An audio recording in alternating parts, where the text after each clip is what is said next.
नमस्कार, मेधा astro channel पे मेधा परिवार एंड संस्कार में आप सबका बहुत बहुत स्वागत है। दिन रविवार 9 अगस्त 2026। तिथिश्च श्री मापनोति। तिथि है एकादशी तिथि, तत्पश्चात द्वादशी तिथि। जब एकादशी तिथि होती है तो तुला और मकर राशि दग्ध होती है। तुला और मकर किसी में भी कोई भी वक्री ग्रह नहीं है तो इसका भौतिक परिणाम नहीं मिलेगा।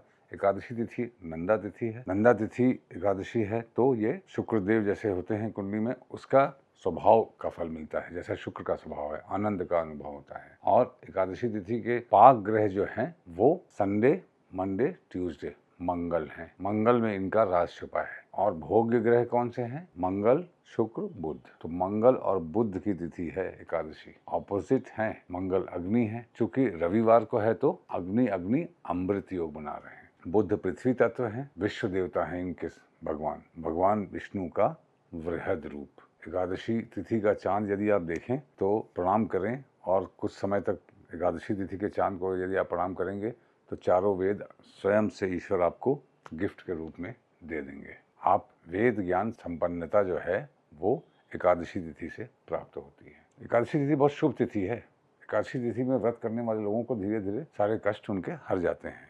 वरात ऐश्वर्धनम वार है रविवार। रविवार मैं पहले भी कह चुका हूँ, रविवार को मैं बेस्ट दिन कहता हूँ। क्यों? हस्त, मूल तीनों, उत्तरा, पुष्य और अश्वनी सर्वार्थ सिद्धि योग बना लेते हैं। विशाखा, अनुराधा, ज्येष्ठा खराब योग बनाते हैं। विशाखा में कोई ग्रह नहीं है, अनुराधा में कोई ग्रह नहीं है, ज्येष्ठा में कोई ग्रह नहीं है। सोचिए कितना अच्छा दिन है ये। वाह! अब देखिए आज के दिन में तो मुझे लगता है कोई अफ्लिक्शन ही नहीं है। बाधक तक पहुंचेंगे तो बात समझ में आएगी। मृगशिरा का तो आज तीसरा और चौथा ही चरण सूर्योदय के बाद होगा, तो चंद्रमा को मिथुन में समझा जाएगा। मिथुन से सप्तम भाव जो स्वभाव है तो गुरुदेव बाधक हैं। अब गुरुदेव का मिथुन राशि या बुध से संबंध है, दोनों हैं पुष्य में, मगर पुष्य सर्वार्थ सिद्धि योग बना रहा है। तो इसका मतलब कि कोई भी आज के दिन रिफ्लेक्शन नहीं है। चलिए, हस्त सर्वार्थ सिद्धि तो 2 घटी मुहूर्त में हस्त सुबह आएगा सूर्योदय के ही पहले। मूल कब आएगा? 3 बजे के आसपास। उत्तरा, तीनों उत्तरा, तो तीनों उत्तरा में उत्तरा फाल्गुनी कब आएगा? सूर्यास्त के पहले। उत्तरा भाद्रपद कब आएगा? सूर्यास्त के बाद। और उत्तराषाढ़ा कब आएगा? उत्तराषाढ़ा रोहिणी, शतभिषा, पूर्वाषाढ़ा, उत्तराषाढ़ा सूर्यास्त के पहले आएगा। तो सूर्यास्त के पहले का समय, सूर्यास्त के बाद का समय, सारे ही दिन आज के दिन आपके शुभ हो रहे हैं। बहुत ही अच्छा दिन है। रविवार के दिन एकादशी अमृत योग बनाती है। वरात आयुष्वर्धनम वार है मृगशिरा। मृगशिरा मिथुन राशि में। मृगशिरा बेस्ट नक्षत्र है कोई भी अपनी समस्या का समाधान ढूंढने के लिए। सर्च ऑफ लाइट, हिरन के यहाँ पे कैमरा लगा है और ढूंढ रहा है हिरन, सब कुछ साफ साफ मिलेगा। इस तरीके से मृगशिरा नक्षत्र को समझना चाहिए। जब मृगशिरा नक्षत्र एक्टिवेट होता है तो पूर्वाषाढ़ा, हस्त और उत्तरा भाद्रपद भी एक्टिवेट हो जाता है सर्वतोभद्र के अनुसार। Mrigashira is a very good नक्षत्र। देखिए, नक्षत्र हमारे लाइफस्टाइल हैं। नक्षत्रों के अनुसार अपने दिन को प्लान करिए तो श्री प्राप्त होती है। वार भी आपको शुभ फल प्रदान करते हैं। योगात रोग निवारणम योग है हर्षण योग। हर्षण योग मृगशिरा नक्षत्र में पड़ता है। तो योग और नक्षत्र दोनों ही आज पाप भी हर रहे हैं मृगशिरा, और आकाशीय कृपा भी प्रदान कर रहे हैं। तो आज के दिन किसी समस्या का समाधान ढूंढने के लिए अति उत्तम दिन है। आकाशीय कृपा आपको प्राप्त होगी, ऐसे आपको समझना चाहिए। करणात्कार सिद्धिश्च, करण है बालोकरण।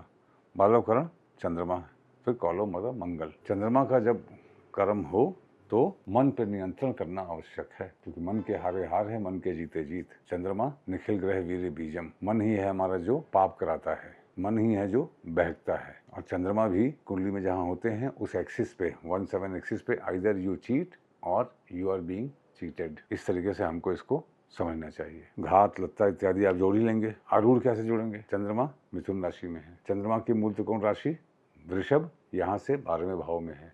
तो वृषभ से चंद्रमा से 12वां भाव क्या हुआ? मेष। चंद्रमा को मेष राशि के अनुसार कार्य करते हुए समझिए आज। इसका मतलब मान आपका मेष मतलब चलायमान होगा, और रिजल्ट मिलेगा मिथुन मतलब हंसी मजाक। आप यात्रा करके कहीं जाइए, मन को चलाइए, एक्टिव करिए, प्रॉब्लम्स की सॉल्विंग करिए, तब मिथुन राशि में आपकी आज क्रिएटिविटी का उत्तम फल प्राप्त होगा। तो ये हो गई बात। मैं आपको एक बार बताना चाह रहा था कि एक थॉट है, मैंने कहीं सुना था, कहीं पढ़ा था कि कोई भी प्लैनेट किस राशि में सबसे ज़्यादा कंफ्यूज्ड होता है या घबराया हुआ होता है। तो इसका लॉजिक ये है कि जिस भी राशि में कोई ग्रह है तो ये एक माना जाता है कि इसके पिछले जन्म में इसकी पहले वाली राशि में होगा। मान लीजिए कि शनिदेव मिथुन में है तो इसके पहले जन्म में वो वृषभ में रहे होंगे, ऐसा मान के चलते हैं लोग एक गणना के अनुसार। तो कोई भी ग्रह जो नीचस्थ राशि से निकल के अगली राशि में होता है वो वहाँ पे कंफ्यूज होता है। फॉर एग्जाम्पल क्या, सभी ग्रह का समझ लीजिए। सूर्यदेव की उच्च राशि है मेष, मूल त्रिकोण राशि है सिंह, नीचस्थ राशि है तुला। तो तुला में यदि हैं सूर्यदेव तो इसके बाद की राशि क्या है, वृश्चिक। तो वृश्चिक में जब सूर्य होंगे तो वो अच्छे नहीं माने जाएंगे, कंफ्यूज होंगे, डरे डरे से रहेंगे। ऐसे लोग अंदर से भयभीत रहते हैं। ये इनकी सबसे खराब पोजीशन मानी जा सकती है स्वभाव के तरीके से, उनको फल मिलने के तरीके से। चंद्रमा कहाँ पे होते हैं नीचस्थ, वृश्चिक में।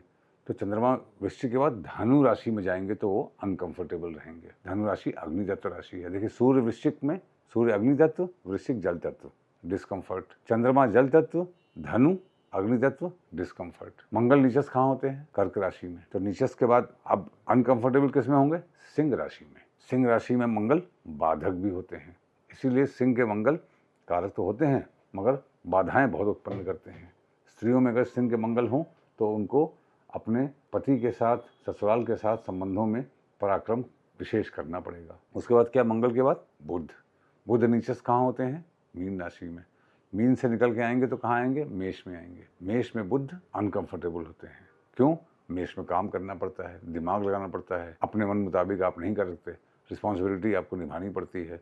बुध क्या है, मनमौजी प्लैनेट है, युवा है, युवराज है, वो डिसिप्लिन में काम नहीं कर सकते। तो इसलिए बुध मेष में मोस्ट अनकंफर्टेबल होते हैं। इसके बाद क्या आया, गुरु।